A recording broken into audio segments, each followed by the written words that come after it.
Wolf's Rain is a 2003 anime about humans, flowers, wives, and wolves. And it's probably one of the most buck-wild, insane things I have ever seen. Fun fact, while I watched it, my roommate walked in and yelled, "Girl, that's furry shit." But she meant it positively because apparently she's a fan. Everyone and my mother seem to have heard of this series except for me, which is a surprise since I usually have my finger on the pulse of most underground favorites like this, especially since this was made by Studio Bones. Mob Psycho Studio Bones. With Mamoru Miyano? How the hell did I miss this? This anime is an interesting one because, as far as I can tell, this is an anime original story. There was a manga for it, but it came second to the anime and essentially followed the exact same plot. And not having that popular base to work off tends to be a rarity for anime, due to anime originals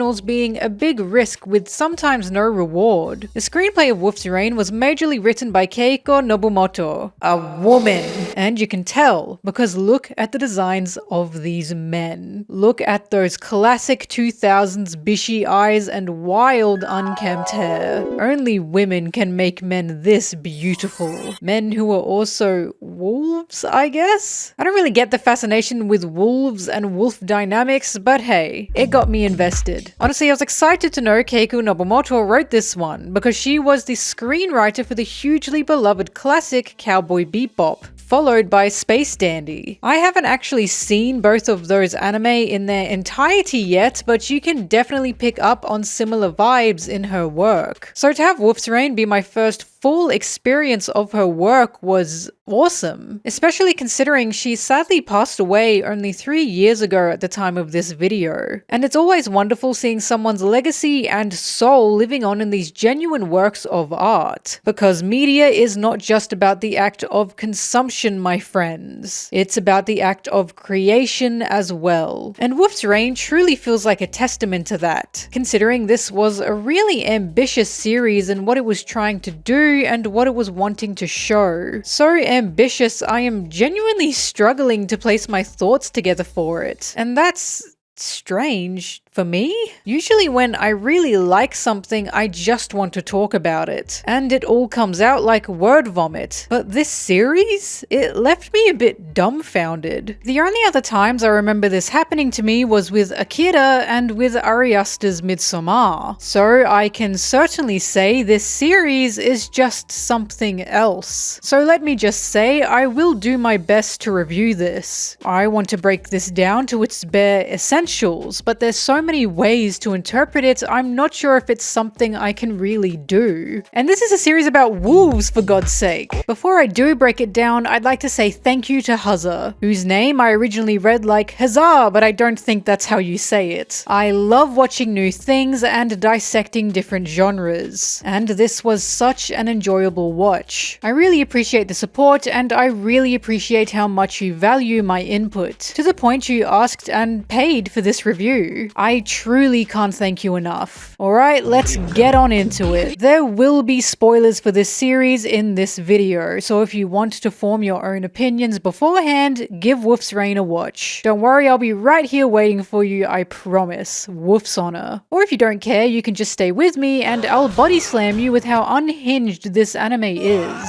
Where do I start? This anime feels like a dream. I can't exactly say a nightmare, but it's gloomy as hell. And that's not surprising because this was made in 2003. For some reason, 2000s anime and manga had this constant kind of misanthropic vibe to it, borderlining onto edgy sometimes. I can certainly picture tons of 2000s anime that just had this muted, foggy style to it. Examples of this are Death Note, Hellsing, Black Butler, Elfen Lied, Higurashi When They Cry, etc, etc. I'm sure there's some real-world correlation for Japan's media shift into this type of somber genre. But hey, there were also tons of comedy romances coming out at the same time. Mamoru Miyano not only voiced the main character in Wolf's Rain, but 3 years later he literally voiced Light Yagami and Tamaki Suo in the same damn year. So go figure. What I'm saying is, this anime feels 2000s. It has a nostalgia to it, and there's also also a bit of a cheesiness to it. The opening is the most 2000s thing I've ever heard in my life. Stray! And that's not a bad thing. While it has signs of its era, I don't think it's dated. The messages, the themes, and the story honestly feels like it's become more relevant over time. It's not only a dystopic fever dream of a world, but it has wolves. The ABO community would have eaten this shit up.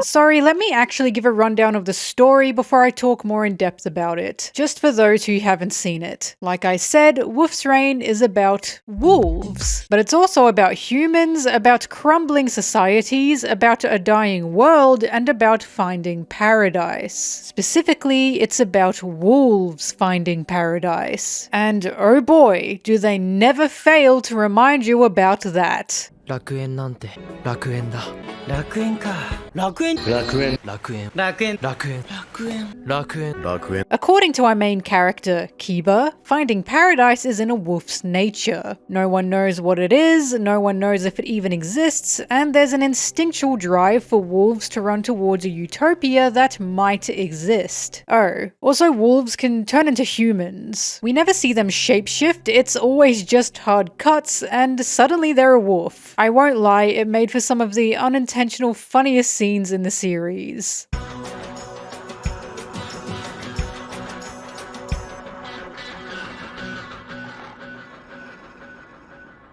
やってくれるな。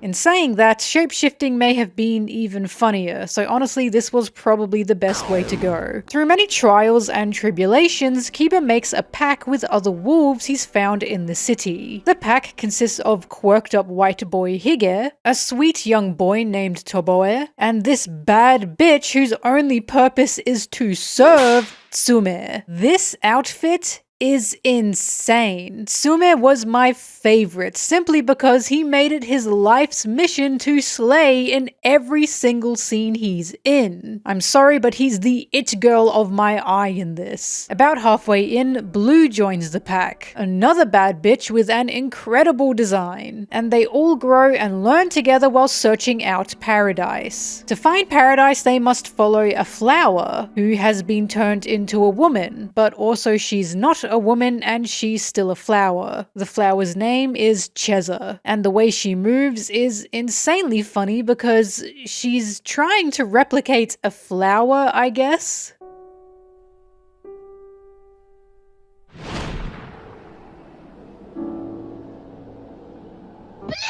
She's also a flower of few words, and her character is a little bit plain since it's meant to be. She literally has no real personality due to her not being human. Just think Cloud Strife if he was a beautiful pink-haired flower girl. Even with little personality, she still has an insane weird girl energy to her. そんなのないじゃない。見えないけどきっとあるんだよ、そういうのが。 Why is she just staring at them? Continuing on with the plot, we learn all the forests have been burned down, and I think it was specifically to eradicate wolves? From what I remember, there were humans just saying they burnt down all the forests, but then we also see forests sometimes. Everyone also kept saying wolves were extinct and no one had ever seen one in 200 years. But then we have these little towns outside the main city where wolves literally exist in front of people. Look, I don't know. There are some problems with this world building because some things don't feel like they make sense. I'm more than happy to admit maybe some things went over my head and perhaps I was too stupid for it. There's also like 3 guys with wives. All the wives are dead or we watch them die. The main villain's wife dies and then he has the most insane reaction ever.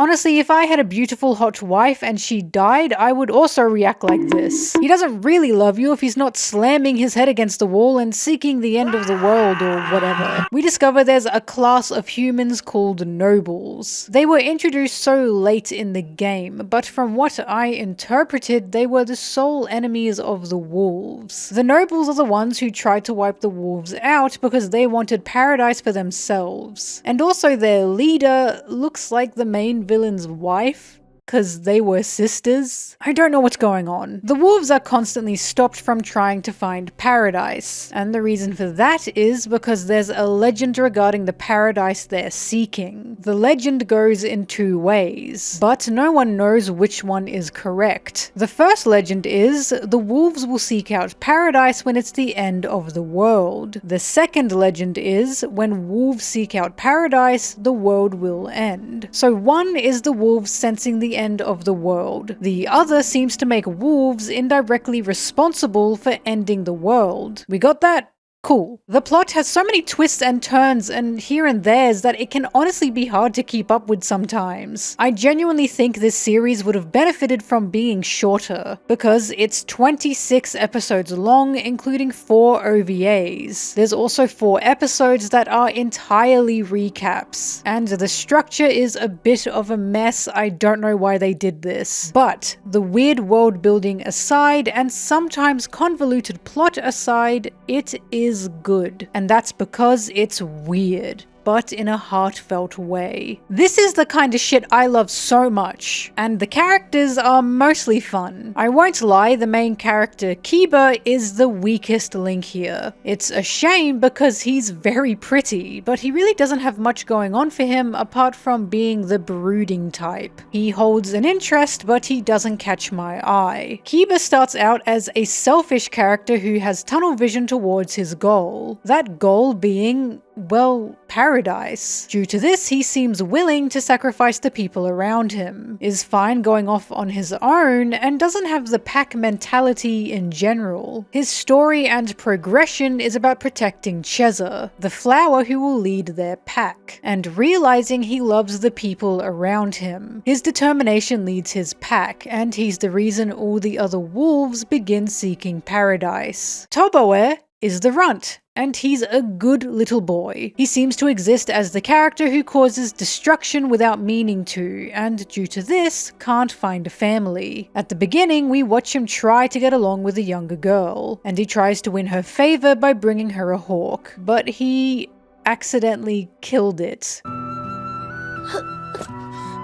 死ぬなんて思わなかった。ただレアラの鳥だから。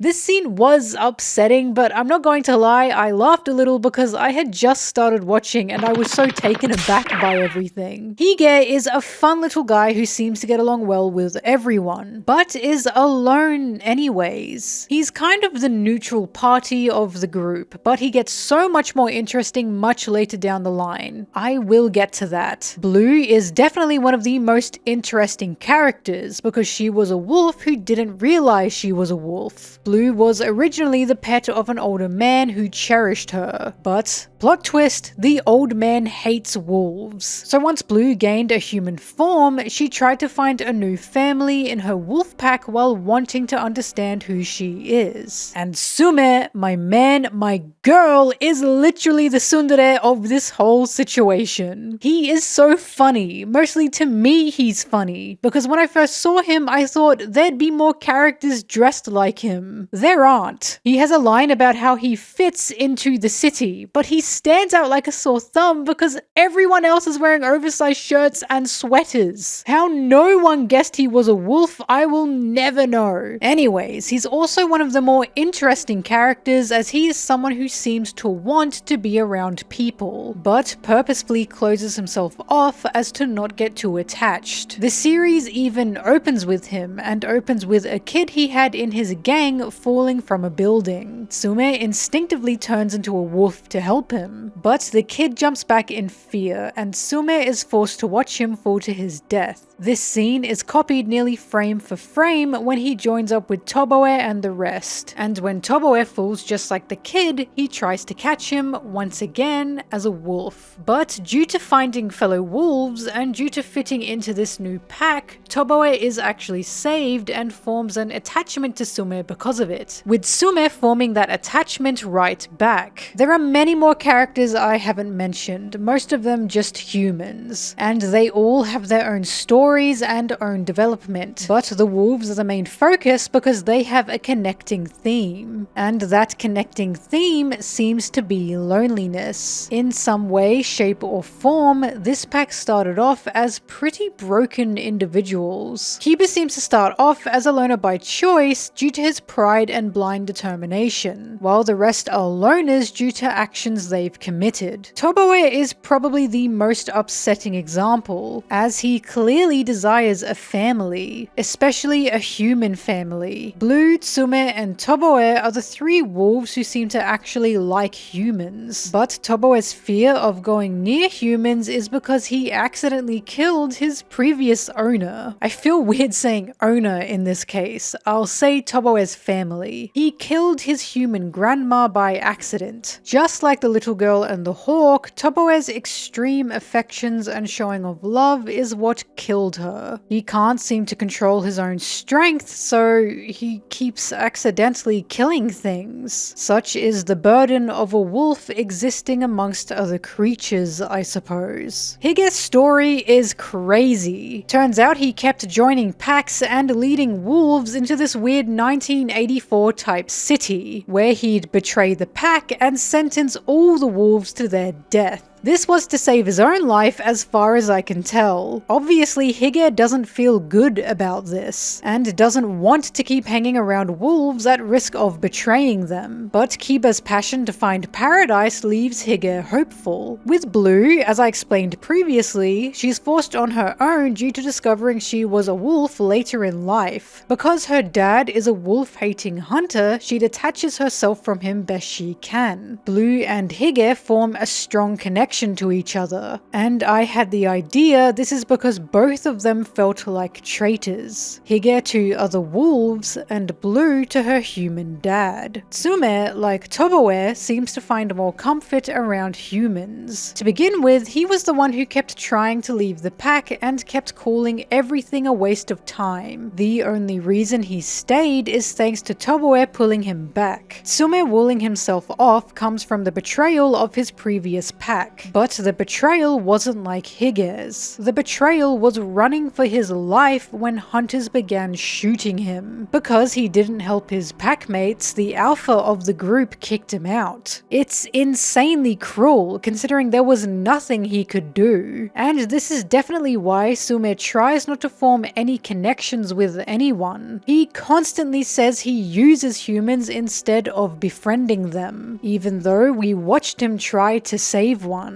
And why he was so apprehensive to join Kiba's pack with the rest. Kiba aside, there's a constant fear of rejection amongst the rest of them, and that's probably what makes Kiba their leader. Thanks to Kiba's confidence and drive to find paradise, he instills a confidence and hope in the rest of them, and this story becomes kind of a found family one. There are some very good character building moments, especially in terms of showing relationships. Sume and Toboe definitely get a lot of the best ones due to their immediate bond. But there is a really funny scene where Tsume gets wounded, and Toboe is licking the wound, but they're in their human forms.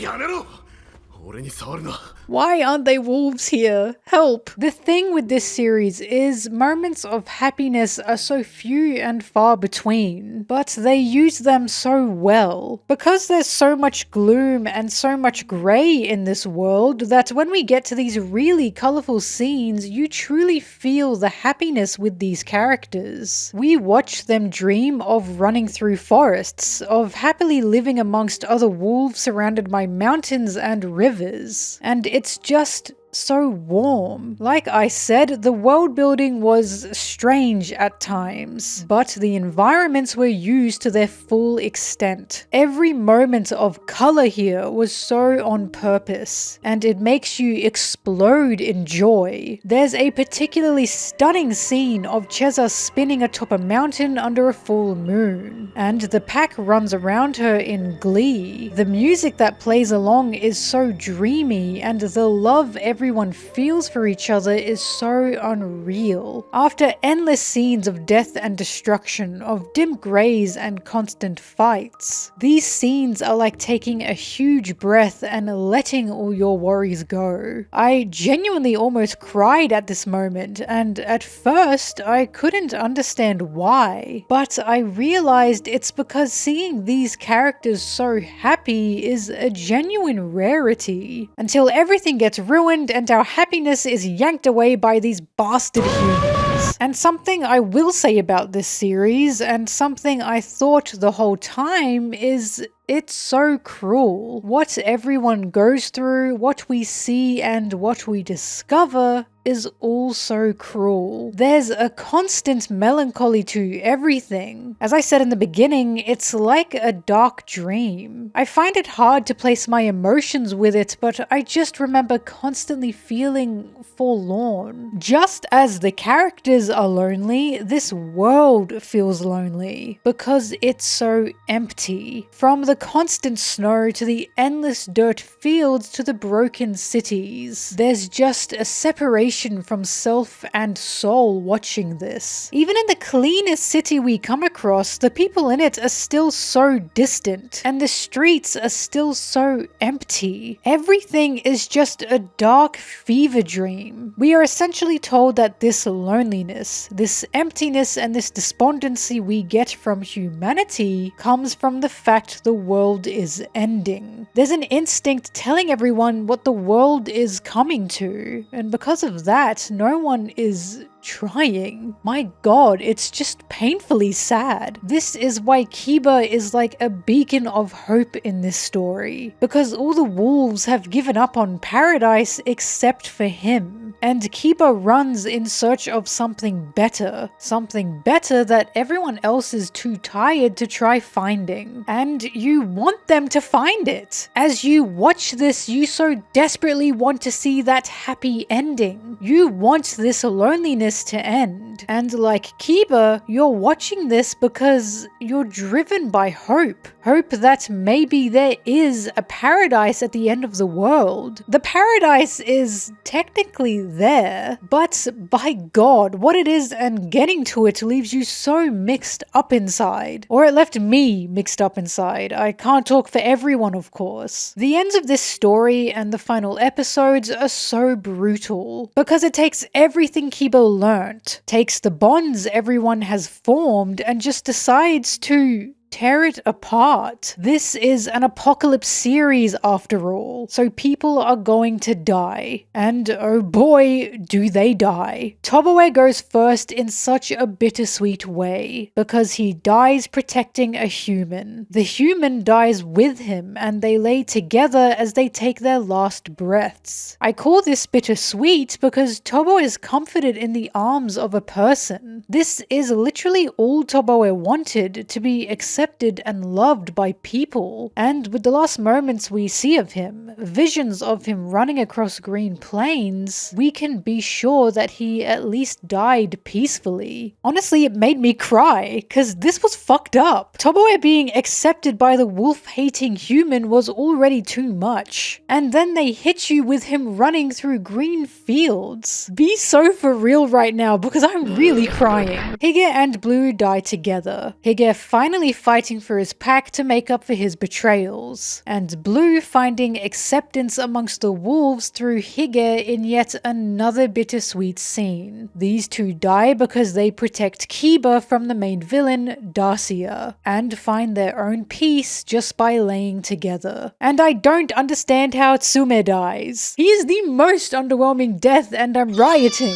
But to be fair, Tsume had already found his happiness amongst his pack, because he'd found found friends and people he wanted to protect, even reaching out to a human in an attempt to save him with genuine fear on his face. Because Sume seems to keep running into people falling from high places. Sume didn't really have any story to wrap up at this point, and after becoming, in my opinion, the most loyal in the pack, it's no wonder dying for Kiba is a fitting end. The reason I say it's underwhelming is because Dacia just like grazes him and he goes, whoops, I'm dead. I don't understand it, but Sume did his job. He lived to slay and be slain. Kiba continues on by himself to find paradise with Cheza, having to fight Dacia off to open the gates of paradise. And then Dacia steps into some water and gets struck by the wrath of Zeus. Like I said, this shit is just crazy. Kiba then holds Cheza as she begins to root to the ground since she's a flower, and says her last words before dissolving into a bunch of deer droppings. Nah, I'm just kidding, they're seeds. I know I'm making light of this scene, but I'm doing that because I don't know how to feel. I have no idea how to feel about any of it. It messed me up something fierce, and it's a similar feeling I got when watching the mind-blowing scene at the end of Akira. In a shocking turn of events, paradise ends up being our modern world today, and Kiba has, I think, reincarnated in modern-day Tokyo with the rest of his pack. But as Kiba walks through the streets, he picks up his pace and begins to run, because wolves will always run towards paradise. What does this mean? Again, I don't know. At first I thought it was the breaking and building of new worlds and new societies, but my own interpretation was, with each ending of the world and with each new world formed, it's a little bit better than the last. Perhaps paradise isn't something you can find, but something you must make. And once the wolves feel the current world is doomed, they run to create another. It could be meta-commentary on how we have to fix our own world, and how we have to work to create paradise. But I really don't know. This is the pinnacle of you, the audience, get to decide. I need to wrap this up because this script is getting a bit too long. So, I have skipped a lot of details. I have skipped a lot of characters, and I have skipped a lot of scenes. But as I keep saying, it's because a lot of things you watch in this are just kind of incomprehensible sometimes. I feel like there's so much to say, but I also feel it does a disservice to Wolf's Reign, because it really is something you just need to experience. Overall, this is a sci-fi apocalypse fantasy that pieces itself together in such weird but precise ways. It feels like there's hints of Blade Runner inspiration here and there, which is awesome because that's one of my favorite films. And the ending of that film, with the last line the antagonist says, feels like it truly inspired the ending to Wolf's Reign. Because as we watch the world end, and as your gut drops with the crumbling of mountains and ending of lives, all I can think of is the quote, "All those moments will be lost in time, like tears in rain." And when we cut to modern day Tokyo, wouldn't you know it, it's raining buckets as our main characters have clearly forgotten their past selves. A question here is asked of, is paradise worth it? Is it worth losing these bonds, losing your loved ones, sacrificing lives to find paradise? A paradise that may or may not exist. Or have these bonds been lost? Will they be found again? Is paradise a place where you can see your lost loved ones again and again? Is that what this is meant to be? This is a series where you truly need to decide for yourself what it is about. And I can't tell you how to feel about it, or guide you on how to feel about it, because I'm muddled up inside from it. It was a constant pushing and pulling of tragedy and joy. But as it ended, and as we end with Kiba walking alone, just as he started, your mind simply blanks. Is it confusion? Is it pity? Is it relief that he and the others may find each other again? As I keep saying, I just don't know. But what I do know is it honestly blew me away. It was weird, it was wacky, and it was bizarre on every level. But this is art. It's not perfect, and there's much to be desired in its writing, but it's art. I can truly feel a beating heart in this work, and I can truly feel a passion in what I'm watching. Just as it was requested to me, I truly recommend it to all of you, because I need others to feel this weird sensation that Wolf's Rain has thrown at me. Who knows? Maybe it'll encourage you to pick up a pack and keep running for paradise too. And with that, thanks for watching. I would once again like to thank Haza for this request. I'm sorry I didn't get into every corner of Wolf's Rain, but I'm sure you can understand when this series is just so much all at once. Either way, I hope you enjoyed this, and I hope everyone else enjoyed this too. If anyone else is interested in requesting a series review or analysis, you can find the tier on my Patreon. Please take note, it's quite an expensive tier because it takes a lot to put these videos together, but the options there nonetheless. If you watched Wolf's Rain, please let me know what your thoughts were on the series, because I'm desperate to know different interpretations of this series since it's like an abstract puzzle to put together. If there's anything you'd like to see me cover, One Piece or otherwise, please let me know, and I'll see you in whatever I make next. See ya!